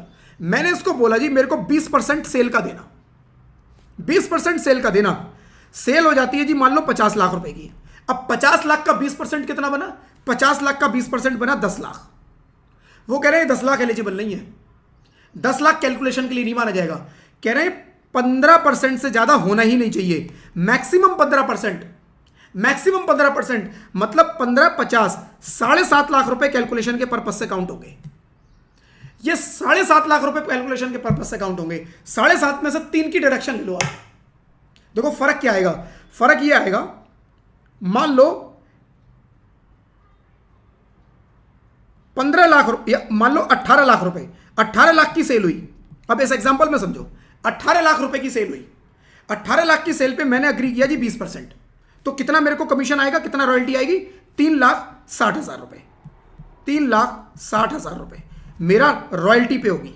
3,60 की मेरे को रॉयल्टी पे होगी। मैं क्या बोलूंगा जी, 3,60 में से 3 लाख की डिडक्शन दे दो, मैं यही बोलूंगा, और 60,000 रुपए मेरा अमाउंट टैक्सेबल हो जाएगा। यही निकल के आया, बट गवर्नमेंट ने बोला नहीं। अगर आपका परसेंटेज वाला केस है तो ये 3,60 मानेंगे ही नहीं हम, ये 15% से ज्यादा पे कैलकुलेशन हो ही नहीं सकती। यानी 7.5 लाख का 15% निकालो आप, 7.5 into 15%, 18 lakh into 15% multiplied by 15%, 2,70,000। तो ये बनता है जी 2,70,000। वो कह रहे हैं 270 पे करो कैलकुलेशन। अब बोलो 270 में से कितनी डिडक्शन चाहिए? 270 में मैक्सिमम 3 लाख की डिडक्शन मिल सकती है। यानी कि आपको जो डिडक्शन मिलेगी फ्रेंड्स, वो कितनी मिलेगी? मैक्सिमम 2,70,000 की। क्योंकि इस अमाउंट से जो 12% से कैलकुलेट करके अमाउंट आएगा, उसको 3 लाख से कंपेयर करना है, टोटल को नहीं। वो कह रहे हैं जी देखो लमसम में अगर आपको मिली तो कोई दिक्कत नहीं है, जितना मिला और 3 लाख, जो भी दोनों में लोअर है वो डिडक्शन ले लो, तो मैं 3 लाख की पूरी ले लूंगा, कोई दिक्कत नहीं है। मेरे को 3 ही लाख रुपए की रॉयल्टी मिली तो मैं 3 लाख की डिडक्शन लेके इनकम जीरो करा दूंगा, कोई दिक्कत नहीं है, ठीक है। लेकिन अगर मेरे को परसेंटेज में मिल रहा है तो परसेंटेज में वो कह रहे हैं कि 15% से ऊपर कैलकुलेशन का पार्ट नहीं बनेगा, 20% पे आप कोई कैलकुलेशन नहीं करोगे। तो रॉयल्टी की आपकी जो इनकम है, रॉयल्टी की आपकी जो इनकम है वो तो 360 ही है। यानी आपकी इनकम रॉयल्टी कितनी बनेगी? 3,60,000। बिजनेस प्रोफेशन में इनकम कितनी आएगी? 360। फिर मैं डिडक्शन कैलकुलेट करूंगा। डिडक्शन कैलकुलेट करते टाइम मैं 360 नहीं देखूंगा, मैं डिडक्शन कैलकुलेट करते टाइम 15% के हिसाब से कैलकुलेशन करूंगा। 18 लाख का 15% 270। अब बोलो जी इस 270 में कितनी डिडक्शन चाहिए? 270 में 270 की डिडक्शन मिल सकती है, राइट। तो मेरे को 360 के अगेंस्ट डिडक्शन कितनी आएगी? 270 की। समझ रहे हो? नॉर्मली क्या होता, मैं 360 के अंदर के ऊपर 3 की डिडक्शन कैलकुलेट कर लेता तो 60,000 मेरा टैक्सेबल होता। लेकिन अब मेरा 360 माइनस 270, 90,000 टैक्सेबल हो जाएगा। ये फर्क आएगा। तो जब आप डिडक्शन की कैलकुलेशन करोगे, वहां पर रॉयल्टी जो कंसीडर करनी है परसेंटेज वाइज, वो आपको केवल 15% करनी है, 15% से ऊपर नहीं। ऊपर की दी इग्नोर कर दो उसे, ठीक है। तो बस यही लिखा हुआ है। लो जी, कंडीशन फॉर क्लेमिंग, यहां if royalty is not received as lump sum it can not be more than 15% of the book sale in the year. 15% से ज्यादा नहीं होगी। The limit doesn't apply if royalty is lump sum. कह रहा lump sum पे कोई limit नहीं है।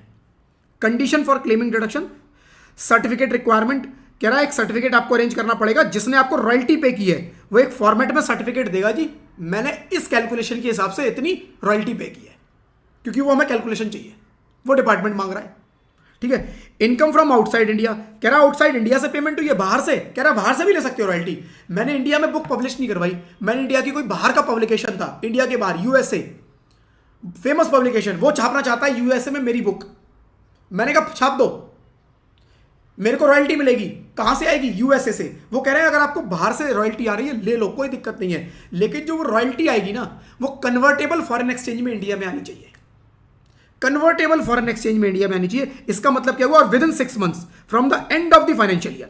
मतलब मेरी बुक 2025-26 में मेरे को रॉयल्टी मिल रही है, 25-26 में मेरी रॉयल्टी ड्यू हुई, तो 25-26 की रॉयल्टी मेरे पास कब? 31 मार्च 26 को साल खत्म हो जाएगा। इसके 6 मंथ्स, इसके 6 मंथ्स कब पूरे होंगे? 30 सितंबर 26। कह रहा 30 सितंबर 26 तक पेमेंट आपकी जो है, रॉयल्टी की जो पेमेंट है, वो कन्वर्टेबल फॉरेन एक्सचेंज में इंडिया में आ जाए। अब कन्वर्टेबल फॉरेन एक्सचेंज का मतलब क्या हुआ कि फॉरेन करेंसी में इंडिया में लेकर आओ। इंडिया के बैंक में आपके जब हिट करेगी तो वो फॉरेन करेंसी में आएगी। तो बैंक के पास क्या होता है फ्रेंड्स, जब भी आपकी फॉरेक्स में पेमेंट आती है, वो बैंक के पास पहले पैसा आता है, आपके अकाउंट में डायरेक्ट नहीं आता, पहले वो बैंक के पास पहुंचता है। बैंक क्या करता है, उसको कन्वर्ट करता है इंडियन करेंसी में, उस दिन का रेट लगा करके, उस दिन यूएसडी का क्या रेट है, उस दिन उस करेंसी का क्या रेट है, और उसको कन्वर्ट करके आपके अकाउंट में आईएनआर में क्रेडिट करता है। तो आपके अकाउंट में तो आईएनआर में आएगा, बट कन्वर्टेबल होगा कि आया वो यूएसडी में बैंक के पास और बैंक ने कन्वर्ट करके आईएनआर में दे दिया। तो इसका मतलब क्या हुआ, बाहर से तो हमारे पास फॉरेक्स आया, तो गवर्नमेंट कह रही है जी हमें फॉरेक्स चाहिए, हमें फॉरेक्स रिजर्व इकट्ठा करना है। फॉरेन करेंसी हर बैंक को, हर कंट्री को डिमांड होती है कि बाहर की कंट्री की हमारे पास खूब करेंसी हो, दवा के करेंसी हो, फॉरेक्स का रिजर्व हो, राइट। इसीलिए फ्रेंड्स एक्सपोर्ट के ऊपर इतनी छूट मिलती है। एक्सपोर्ट के ऊपर क्यों छूट मिलती है? गवर्नमेंट कहती है खूब एक्सपोर्ट करो, लेकिन वो छूट तभी मिलती है जब वो एक्सपोर्ट का जो पैसा है वो कन्वर्टेबल फॉरेन करेंसी में इंडिया में आएगा। ज्यादातर छूट तभी मिलती है। यानी गवर्नमेंट एक्सपोर्ट को इसीलिए बढ़ावा दे रही है क्योंकि गवर्नमेंट को फॉरेक्स चाहिए। सेम गवर्नमेंट ने यहां कहा कि आप बाहर से पैसा ले लो, कोई बात नहीं, आपकी रॉयल्टी बाहर से आएगी, ले लो, 3 लाख की डिडक्शन हम दे देंगे, लेकिन कन्वर्टेबल फॉरेन करेंसी में इंडिया में पैसा आ जाए जिस साल से रिलेटेड है उसके खत्म होने के 6 महीने के अंदर अंदर, तब तो हम आपको देंगे, अदरवाइज आपको हम ये डिडक्शन नहीं देंगे, वरना बाहर वाले पैसे पे हम कोई डिडक्शन नहीं देंगे। ठीक है, तो किसको मिलेगी? रेजिडेंट इंडिविजुअल को मिलेगी फ्रेंड्स। किसको मिलेगी? Resident individual. मैं रेजिडेंट इंडिविजुअल हूं, लेकिन बाहर से मेरा पैसा आ रहा है, वो आ सकता है, लेकिन मैं नॉन रेजिडेंट हूं तो मुझे नहीं मिलेगी। कितनी मिलेगी? 3 लाख की मैक्सिमम। लमसम पे कोई लिमिट नहीं है। अगर परसेंटेज वाइज आ रहा है तो जब कैलकुलेशन करूंगा डिडक्शन की, तो उसके अंदर जो रॉयल्टी निकालूंगा, अगर मेरे को 15% से ज्यादा रॉयल्टी हुई है, रिसीव हुई है, तो 15% से ऊपर के पोर्शन को इग्नोर कर दूंगा, जैसे वो मिली नहीं, बाकी पकड़ लूंगा, 15% तक पकड़ूंगा। 12 मिली 12 ले लो, कोई दिक्कत नहीं, लेकिन 15 से ऊपर मिली तो 15, उस 15 जो भी अमाउंट आएगा उसमें से मेरे को डिडक्शन मिलेगी। ठीक है, चलो जी एक क्वेश्चन भी देख लेते हैं इसका। Mister Akash earned royalty 288 from foreign country from a book authorised by him, right. उसको बुक से और 18% की रॉयल्टी मिली है, राइट। और the expenditure incurred by him for earning this royalty was 40,000। इस 2,88,000 की रॉयल्टी अर्न करने के लिए 40,000 के उसने खर्चे भी किए हैं। 40,000 के उसने खर्चे भी किए हैं। मतलब ऐसा नहीं है कि बुक लिखी तो फ्री में लिख गई भाई। 40,000 उसने कुछ सेटअप क्रिएट किया होगा, उसने कहीं हो सकता है लिखने के लिए कोई जगह हायर की हो, वहां जाके लिखता होगा, कुछ खर्चे किए होंगे, 40,000 के खर्चे भी हुए, right. The amount remitted to India till 30 September was 2,30,000। India में जो अमाउंट आया 30 सितंबर 26 तक 2,30,000 था, तो इससे ऊपर तो जाएगी नहीं royalty. The remaining amount was not remitted till 31 मार्च 27। 31 मार्च 27 तक बाकी अमाउंट आया ही नहीं। Compute the amount includable in gross total income of mister Akash and the amount of deduction which he will be eligible for under section 80 QQB। निकाल लेते हैं जी। Royalty can be considered for the purpose of 80 QQB। कितने percent से मिली है? 18%। तो 288 मिली है 18%, 15% से ऊपर तो कंसीडर ही नहीं होनी। तो 288 मल्टीप्लाइड बाई 15 डिवाइडेड बाई 18, तो 15% कितनी बनेगी? 240। कह रहे हैं 240 से ऊपर तो कैलकुलेशन का पार्ट ही नहीं बनेगी, बाकी सब भूल जाओ। अब इस 240 में से भी देखो अमाउंट कितना इंडिया में आया, कह रहे हैं 230। इंडिया में 230 आया, तो अब 230 से ऊपर कुछ नहीं मिलना, सबका मिनिमम। अब इस 230 में से भी कह रहे हैं जी देखो 40,000 के तो आपने खर्चे कर दिए, वो खर्चों की भी तो आप डिडक्शन लोगे, खर्चों की भी तो डिडक्शन लोगे, तो वो कह रहे हैं खर्चे भी रिड्यूस कर दो। खर्चों को रिड्यूस करने के बाद अब जो बचा 1,90,000, कह रहे हैं इसकी डिडक्शन ले लो, क्योंकि डिडक्शन किससे मिलेगी? इनकम से। डिडक्शन किससे मिलेगी? इनकम से। 40,000 तो मैंने खर्च कर दिया, इनकम ही नहीं है, फिर डिडक्शन कैसी? राइट। तो मेरे को जो टोटल 80 QQB में डिडक्शन मिलेगी वो 1,90,000 की मिलेगी। ठीक है जी, क्लियर। चलो अगली डिडक्शन, एक और डिडक्शन है, deduction for royalty on patents. एक होता है मैंने ऑथर हूं, बुक लिखी, उसके राइट दिए। दूसरा मेरे पास कोई पेटेंट है, मेरे पास कोई टेक्नोलॉजी है जो मैंने खुद बनाई है, मेरे पास किसी के पेटेंट है कि ये मेरे अलावा कोई और यूज नहीं कर सकता, ये काम मेरे अलावा और कोई नहीं कर सकता, उसको यूज करने का मैंने किसी को राइट दे दिया और वहां से कुछ पेमेंट आती है। सेक्शन 80 RRB, ये था सेक्शन 80 QQB, ये RRB। कितनी मिलेगी जी? The deduction is available to the resident individual, ये भी resident individual. Gross total income, right, gross total income must include royalty and patent, right. Gross total income must include या तो उसके अंदर रॉयल्टी या पेटेंट, उससे रिलेटेड रॉयल्टी या patent उसके पास आनी चाहिए, वो ग्रॉस टोटल इनकम का पार्ट होने चाहिए। मतलब डिडक्शन तभी मिलेगी जब वो इनकम है आपकी। ऑब्वियसली ये लाइन नहीं भी लिखी होती तब भी ऐसा ही होता, right. The deduction allowed is the actual royalty और 3 lakh which ever is lower. Same यहां पर 3 लाख की लिमिट है, एक्चुअल और 3 lakh which ever is lower. अगर रॉयल्टी आउटसाइड इंडिया मिलती है तो फॉरेन एक्सचेंज में 6 महीने के अंदर कन्वर्टेबल फॉरेन एक्सचेंज में आ जानी चाहिए। तो सेम वही है फ्रेंड्स, बस यहां पर वो 15% वाला पार्ट जो ऊपर था वो यहां नहीं है, बाकी सब कुछ सेम है, ठीक है। अगला, deduction respect of interest on deposit in saving account 80 TTA। मेरा सेविंग अकाउंट है, उससे मेरे को इंटरेस्ट आता है, मेरा सेविंग अकाउंट है, उससे मेरे पास इंटरेस्ट आता है। अब वो सेविंग अकाउंट चाहे बैंक में है, चाहे पोस्ट ऑफिस में है, चाहे कोऑपरेटिव बैंक में है, कहीं पे भी है, सेविंग अकाउंट से इंटरेस्ट आता है। इंटरेस्ट कहां टैक्सेबल होगा? अदर सोर्सेज में, अदर सोर्सेज में जाके टैक्सेबल हो जाएगा। ग्रॉस टोटल इनकम, वहां से डिडक्शन मिलेगी 80 TTA। कितनी? 10,000 रुपए पूरे साल में मैक्सिमम। मेरे पास सेविंग अकाउंट से इंटरेस्ट आया 8,000 रुपए का, 8,000 का डिडक्शन कितनी मिलेगी? 8,000। मेरे पास 9,000 आया, डिडक्शन कितनी? 9,000।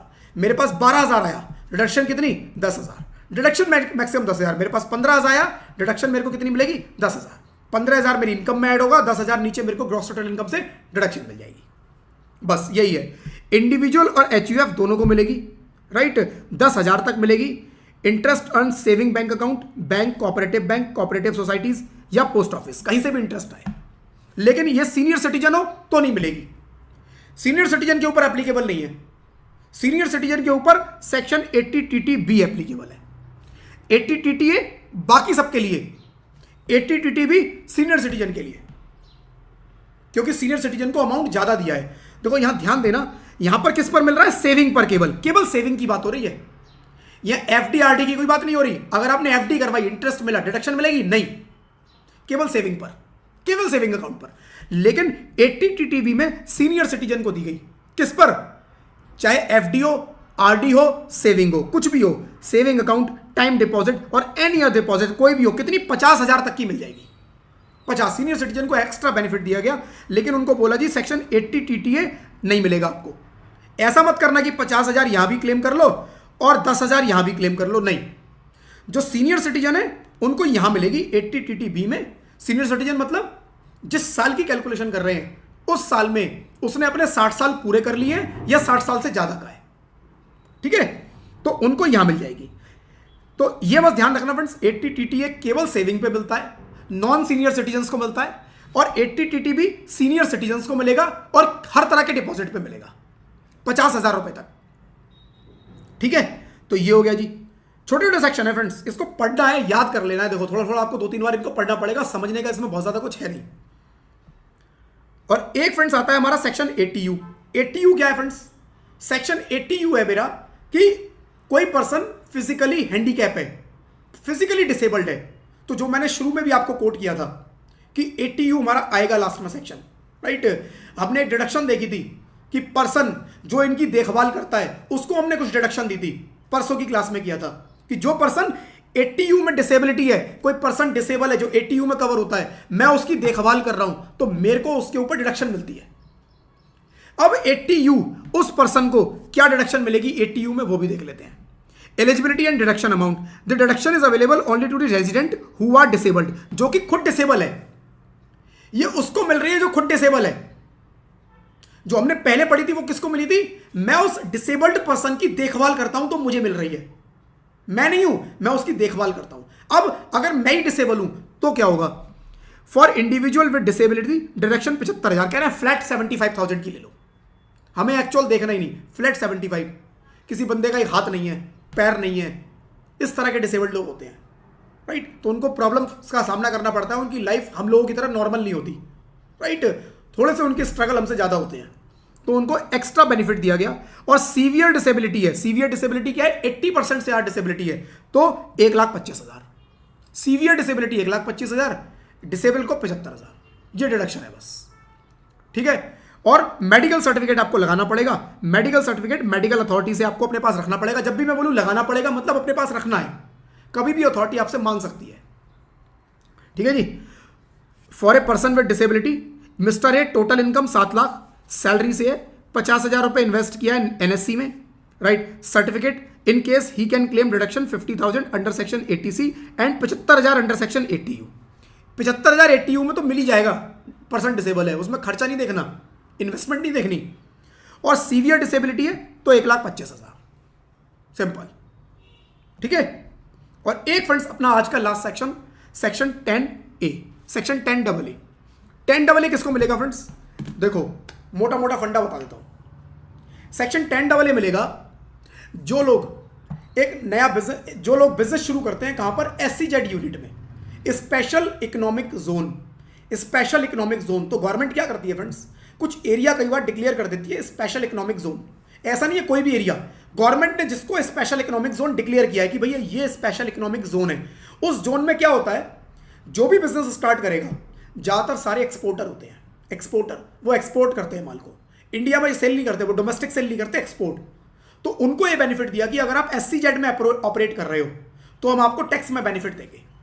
अगर आप SEZ में ऑपरेट कर रहे हो, आपने स्पेशल इकोनॉमिक जोन, जहां पर कि आप SEZ का मतलब यह है कि आप 100% एक्सपोर्ट करोगे, आपकी कोई सर्विस इंडिया में कंज्यूम नहीं होंगी, कोई गुड्स इंडिया में कंज्यूम नहीं होंगे, सब बाहर चले जाएंगे। और गवर्नमेंट एक्सपोर्ट को बढ़ावा देती है, तो उन्होंने यहां पर छूट दे दी कि कितनी, कह रहे हैं जी पहले 5 साल तक आपको 100% ऑफ एक्सपोर्ट प्रॉफिट, 100%। मान लो इस यूनिट से आप एक्सपोर्ट भी कर रहे हो, डोमेस्टिक भी कर रहे हो, ज्यादातर एक्सपोर्ट ही करते हैं, लेकिन आप डोमेस्टिक भी कर रहे हो वहां से, तो कह रहे हैं डोमेस्टिक वाले पे नहीं, जो एक्सपोर्ट प्रॉफिट है वो निकाल लो, उसको 100% डिडक्शन क्लेम कर लो। यानी कि सारा का सारा प्रॉफिट माफ कर दिया पहले 5 साल तक। पहले 5 साल तक कोई प्रॉफिट पे आपको टैक्स नहीं देना if you are in SEZ unit, only on export, only on export. Next 5 year, अगले 5 साल तक, अगले 5 साल तक जितना भी प्रॉफिट आएगा उसका 50% पे आपको डिडक्शन मिल जाएगी। अगले 5 साल 50%, तो पहले 5 साल 100% प्रॉफिट का छूट गया, उसके अगले 5 साल 50% छूट गया, और उसके अगले 5 साल 15 साल तक मिलती है। 15 साल तक फ्रेंड दो कितने जबरदस्त बेनिफिट है SEZ में जाने के, right. 50% of export profits provided, अगले 5 साल भी 50% मिलेगा। पहले 2 में कोई कंडीशन नहीं है, ऐसे ही मिल जाएगा, लेकिन लास्ट के जो 5 साल है उसमें एक कंडीशन डाल दी कि आपको इस पैसे को डिपॉजिट करना पड़ेगा, provided such profit has been credited to the SEZ reinvestment reserve account. आप अपने यहाँ एक SEZ reinvestment reserve account, जैसे जनरल रिजर्व बनता है, ऐसे एक रिजर्व बनाओ और इस पैसे को उसमें अलग कर दो। और इस पैसे का काम क्या होगा, मैं फर्दर नई मशीन खरीदूंगा और इस यूनिट में और पैसा लगाऊंगा और मशीनें लगाऊंगा। मतलब गवर्नमेंट कह रही है पहले 10 साल, पहले 5 साल पूरी छूट ले लो, उसके अगले साल 5 साल 50% छूट ले लो। मतलब आपके 10 साल बिजनेस के हो चुके, आप वेल सेटल्ड हो, सब कुछ बढ़िया है, अब थोड़ा सा एक्सपेंशन करो, गवर्नमेंट कह रही है थोड़ा सा एक्सपेंशन करो, तो लास्ट के जो 5 साल बचे उसमें जो 50% की डिडक्शन मिलेगी वो तब मिलेगी जब आप उस पैसे को नई मशीनरी खरीदने में लगाओगे। नई मशीनरी खरीदने में लगाओ तब मिलेगी, वरना नहीं मिलेगी। तो पहले 5 साल में कोई कंडीशन नहीं है, दूसरे 5 साल में 50% पे कोई कंडीशन नहीं है, तीसरे 5 साल में 50% पे कंडीशन है, लेकिन उस पैसे को री इन्वेस्टमेंट रिजर्व अकाउंट में डाल देना है और उस पैसे को यूटिलाइज करना है। कितने? The amount in SEZ reinvestment reserve must be used in to acquire new plant and machinery within 3 years। 3 साल में नई प्लांट एंड मशीनरी खरीद लो from the end of the previous year in which the reserve was created। जिस साल में भी reserve आपने बनाया, आपने रिजर्व बनाया 25-26, तो 26 कब खत्म होगा? 31 मार्च 26। 31 मार्च 26 से 3 साल, 26, 27, 27, 28, 28, 29, इन 3 सालों में आप उस पैसे को लगा दो। कहां पर? नई मशीनरी, नई, पुरानी नहीं। मैं पुरानी मशीन खरीद लाया, सस्ते में मिल रही थी, कह रहे नहीं, नई मशीन खरीदो। नई मशीन ज्यादा लंबे टाइम चलती है, लॉन्ग टर्म प्लान है। पुरानी मशीन तुम खरीद के लाओगे 5 साल 2 साल में कहोगे खराब हो गई।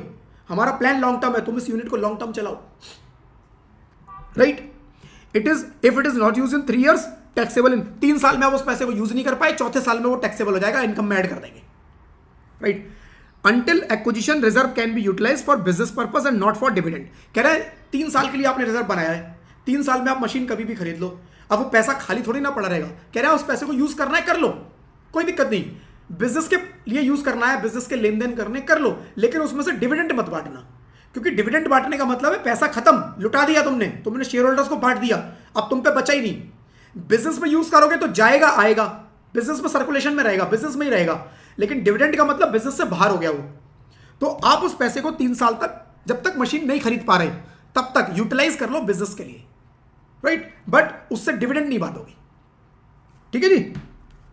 Once the machinery is purchased, information must be kept in form 56FF।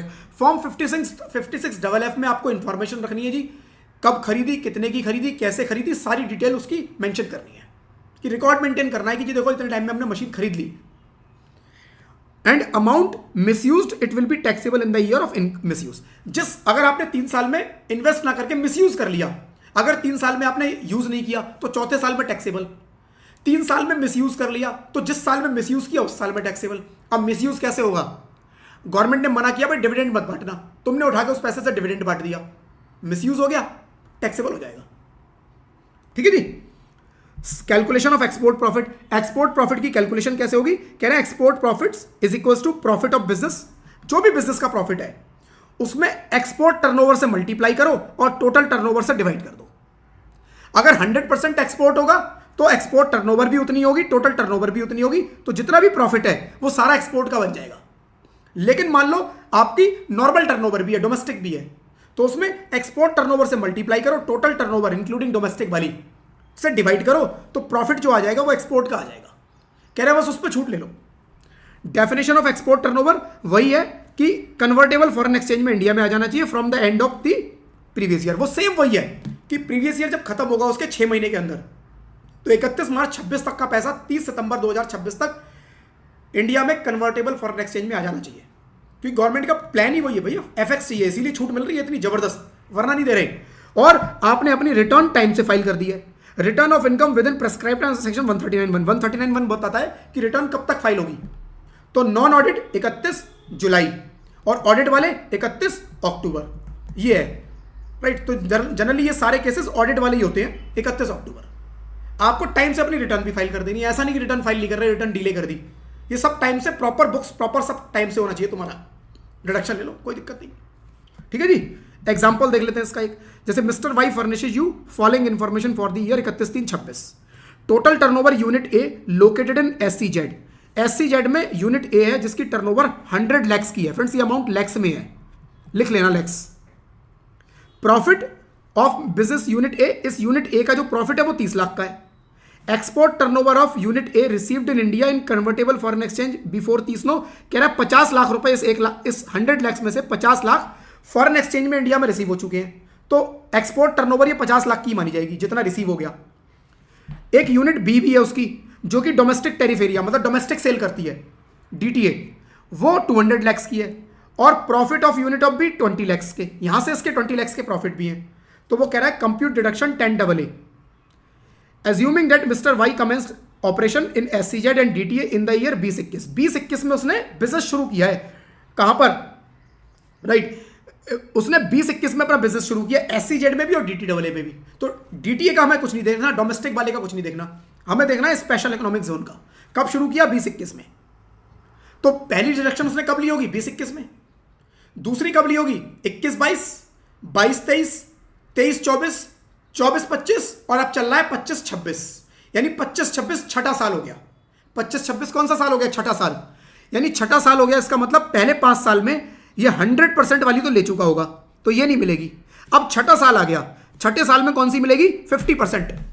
तो प्रॉफिट निकाल लो, उसका 50% डिडक्शन दे दो। देखो जी, प्रॉफिट निकाल लो। प्रॉफिट निकाला, प्रॉफिट कैसे निकालेंगे? Profit of business of unit A, business of unit A, unit A का प्रॉफिट कितना है? प्रॉफिट है यूनिट ए का 30 लाख रुपए का, तो ये हो जाएगा 30 lakhs, right. Export turnover 50 lakh जो कन्वर्टेबल फॉरेक्स में आ गया, ये 50 लैक्स, और total turnover 100 lakhs divided by total turnover 100 lakhs, इसका 50%, क्योंकि छठा साल है, पहले 5 साल 100%। देख लो जी, 30 lakh multiplied by 50 lakh divide by 100 lakhs into 50%, 7.5 lakh रुपए। No deduction section 10AA is allowable in respect of profit of business of unit be located in DTA। DTA में जो है उससे करना ही नहीं है, हमें SCZ से मतलब है। उसमें भी SCZ में भी एक्सपोर्ट वाला, दूसरा एक्सपोर्ट हो उससे मतलब नहीं है, SCZ में होना चाहिए और एक्सपोर्ट होना चाहिए, उससे मतलब है। वो निकाल लेंगे और डिडक्शन दे देंगे। एंड फ्रेंड्स इसी के साथ ये चैप्टर खत्म हो जाता है। और यहां पर फ्रेंड्स आगे इस पूरे जितने भी हमने सेक्शन पढ़े उनको मैंने समराइज किया हुआ है। समराइज किया हुआ है कि सेक्शन का नाम क्या है, किसके ऊपर एप्लीकेबल है, कितनी डिडक्शन मिलेगी और उसके की पॉइंट्स क्या है, सो दैट आपको एक जगह समरी नजर आ जाए कि कौन सा रेजिडेंट, कौन सा नॉन रेजिडेंट, कौन सा इंडिविजुअल, कौन सा अदर देन इंडिविजुअल, कौन सा कंपनी, सब एक जगह मिल जाएगा। तो फ्रेंड्स पहले पूरे को रिवाइज करना और उसके बाद समरी को पढ़ लेना। ये समरी रिवीजन के बड़े काम आएगी। 10 मिनट में 5 मिनट में क्विक रिवीजन करना है फ्रेंड्स, ये समरी आपके काम आएगी। ठीक है जी। इसी के साथ फ्रेंड्स हमारा डिडक्शंस खत्म होता है। अगला चैप्टर शुरू होगा फ्रेंड्स हमारा एग्रीकल्चरल इनकम। किसी को कुछ डाउट है तो फ्रेंड्स पूछ लो, किसी को कुछ डाउट है तो पूछ लो। 1 मिनट 2 मिनट में वेट कर लेता हूं, अगर किसी को डाउट है तो पूछ लो, अदरवाइज फ्राइडे को हमारा फ्रेंड्स एग्रीकल्चरल इनकम शुरू होने वाला है। अरविंद अगर एम्प्लॉय को एचआरए मिलता है, एम्प्लॉय को एचआरए मिलता है तो वो सैलरी हेड में एचआरए में डिडक्शन क्लेम करेगा, इसीलिए उससे 80GG नहीं मिलेगा। 80GG नहीं मिलेगा। 80GG की कंडीशन ही यही है कि आपको एचआरए ना मिलता हो और साथ में आपको कोई रेंट फ्री अकोमोडेशन भी ना हो। और बता देता हूं, जो एचआरए की डिडक्शन मिलती है सैलरी में वो ओल्ड टैक्स रिजीम में ही मिलती है, ऑप्शनल में ही मिलती है, डिफॉल्ट में नहीं मिलती। और 80GG भी ऑप्शनल में मिलेगा, डिफॉल्ट में नहीं मिलेगा। तो ये दोनों ही ऑप्शनल वाले हैं, दोनों में से एक भी डिफॉल्ट में नहीं मिल रहा। तो अगर डिफॉल्ट वाला केस हो तो सैलरी में एचआरए भी भूल जाओ और यहां पर 80GG भी भूल जाओ। अगर ये ऑप्शनल का केस है तो सैलरी में बताऊंगा ये बात मैं कि सैलरी में एचआरए कैलकुलेशन होगी, यहां 80GG नहीं मिलेगा। और अगर एचआरए नहीं मिल रहा है तो 80GG मिल जाएगा, लेकिन ऑप्शनल में। ये दोनों ही ऑप्शनल में मिलते हैं। ठीक है, क्लास को फ्रेंड्स यहीं पर क्लोज करते हैं। आई थिंक और कोई क्वेरी नहीं है।